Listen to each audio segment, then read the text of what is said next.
Good morning. So today we're going to make sourdough. I say good morning because this process actually started last night, where I fed my sourdough starter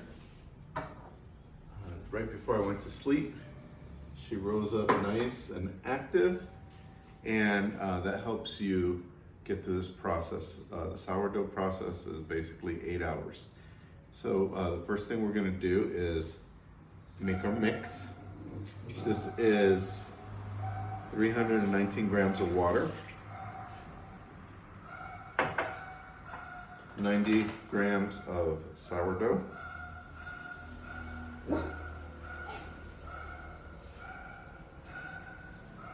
and what you want on your sourdough is you want it to float. So you notice how this sourdough floats right in the water. And before we add our flour, we're going to mix that sourdough in really well. Basically, dissolve most of it so that it spreads into the mix evenly.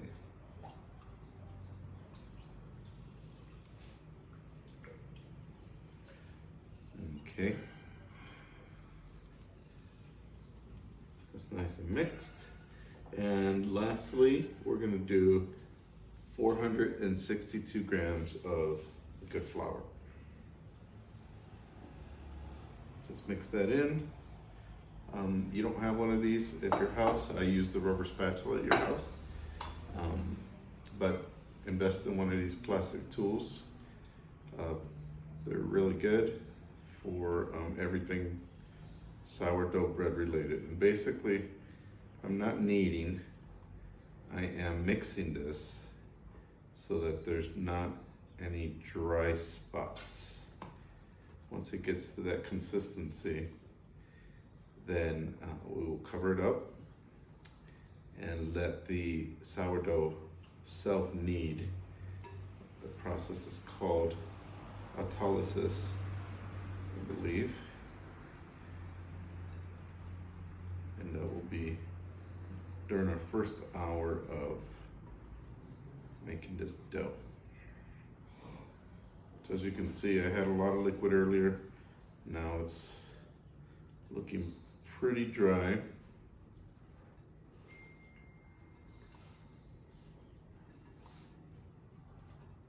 Just keep doing this. Make sure there's no dry spots on the bottom. That's where they hide.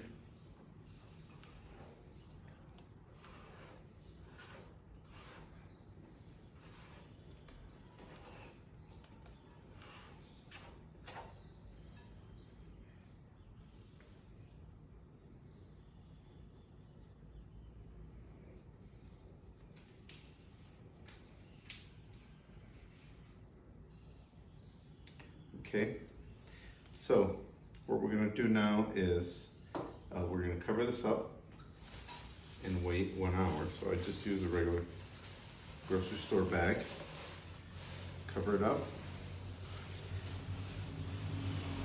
and we'll see you in 1 hour. Okay, so the bread has been sitting here for an hour, the dough. So I'm going to take the plastic off. You can see that it's not quite a dough, but it's getting there.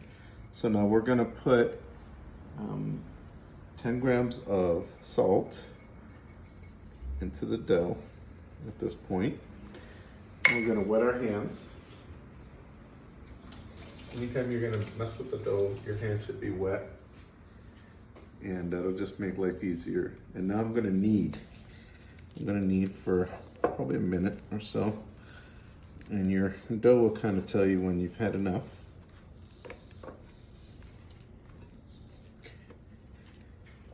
Don't have to do a lot of kneading because as the hours go by, this will become more and more dough-like.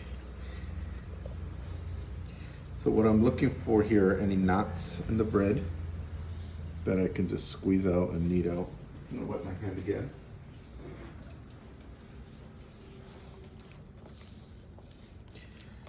And you could already see that's getting kind of stretchy. That's the gluten, that's what you want.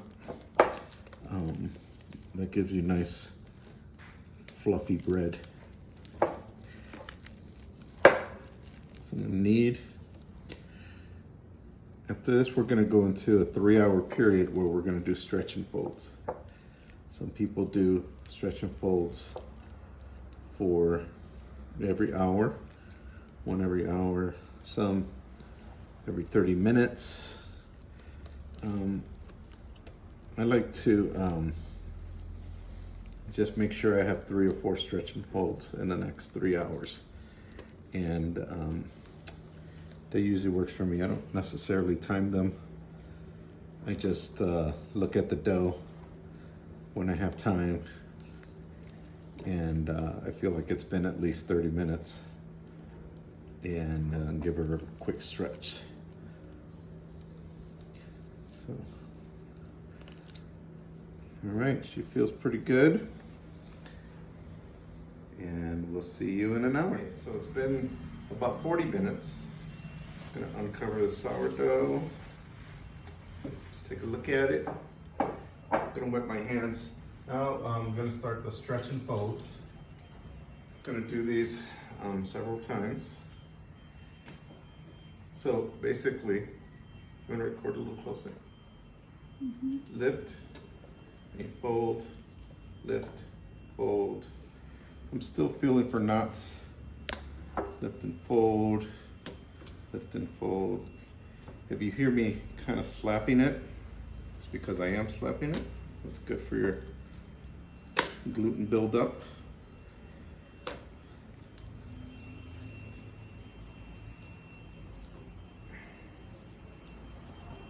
Give it one more. That's it. So we cover it up. Wait another 30 minutes. Let's do an hour. Just go on with your life, and we'll be done. Okay, let's uncover this. I want you to notice that the dough gets very relaxed in between stretch and folds. So it kind of flattens out, and that's when you know it's ready for another one. Very doughy now. Your stretch and folds, you just don't want to break the dough.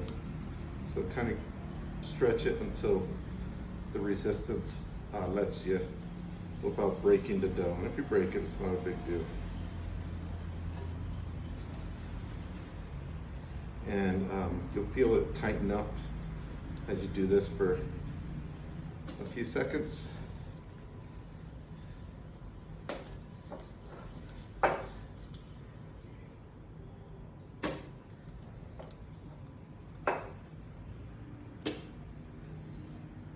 That's that.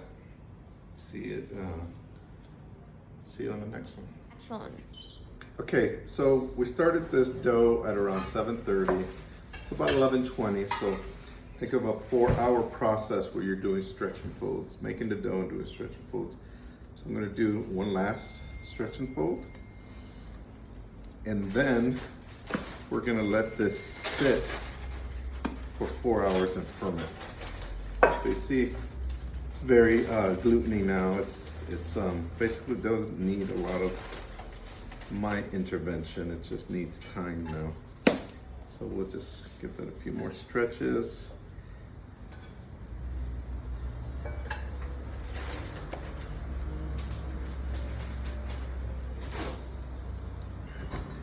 Now I'm gonna let this sit. I actually put it in my oven so it doesn't get a lot of air draft for 4 hours. So right around 3:20, 3:30, we'll pull it out and we'll put it in the refrigerator. Okay, so our dough's been sitting for 4 hours. Let's take a look at it. Here you can see how much it's grown just sitting there. At this stage, we're going to shape the dough. So we have the basket with the cloth. I encourage you getting one of those, but you can do this in a bowl, a medium-sized bowl, something a little bit smaller than this one, because it will lose some of that air, and it's going to shape. It's going to shape your bread. So flour is your friend at this stage. Not enough flour to make a whole nother bread, but what you don't want is, you don't want it to stick to your surface, so you just pour it out of your bowl.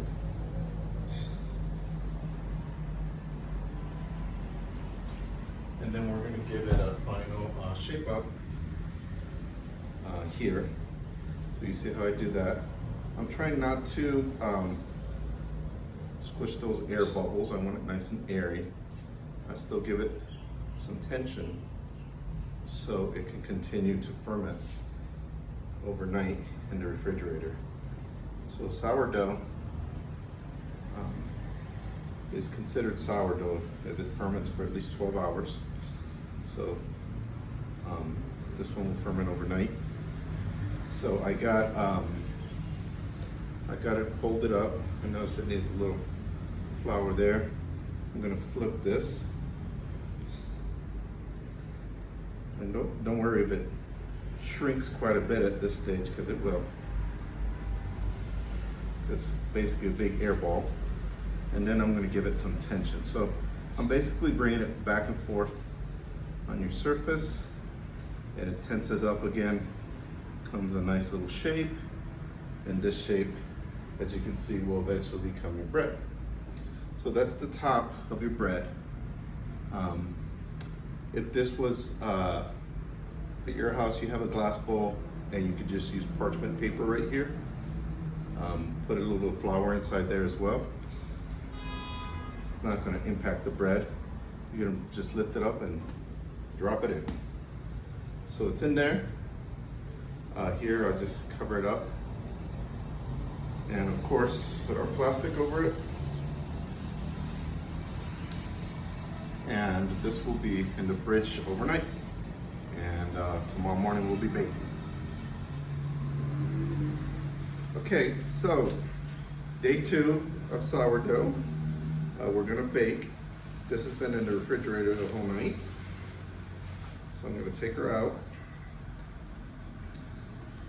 And what you want is, this piece of parchment paper is a little bit long, but that's safer for me. I'm gonna put the bread right around the middle there. Should have a nice shape. Careful. And I'm going to use my little cutting instrument. You want to get something like this because using a knife is just not that efficient. But you can use a knife in your house right now if you don't have anything else. So these cuts, I haven't quite perfected them, but I know a nice deep cut means a nice deep ear. And you need this ear because your bread has to ventilate when it's baking so it can grow. If not, you'll have a big mess. So with mine, this is kind of dull, that's why it took so many times. I'm gonna move it. One of the things I have, since my oven's been preheating at 480 degrees, I'm gonna put the pan on a cutting board when I take it out of there to move the bread inside of it. So I think we're there. I'm gonna pull the pan out.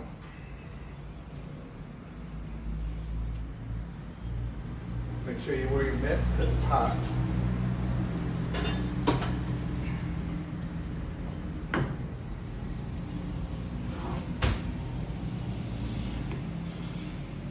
Carefully remove your lid. Now your pan's been preheating at 480. The first 20 minutes of your bake is at 480 degrees. Then the first 20 minutes, 480 degrees, and you have the lid on. The next 20 minutes, you take the lid off and you lower it to 450. So I'm gonna go ahead and put this in the oven, and we'll see you in 40 minutes. Okay, so I just went through the baking process. 20 minutes on 480 covered, 20 minutes on 450 uncovered. And I am going to pull the bread out of the pan.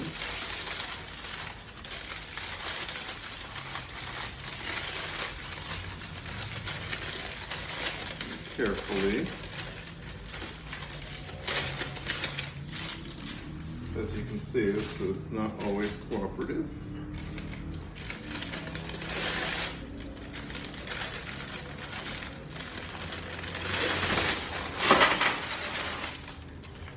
And put it on the cooling rack. So you can also just put it on a cutting board. I like the cooling rack because we're going to eat it a little bit earlier. And one of the things I do right away, just for safety purposes, is put the pan back in the oven to cool down. And there you go, that's how you make sourdough.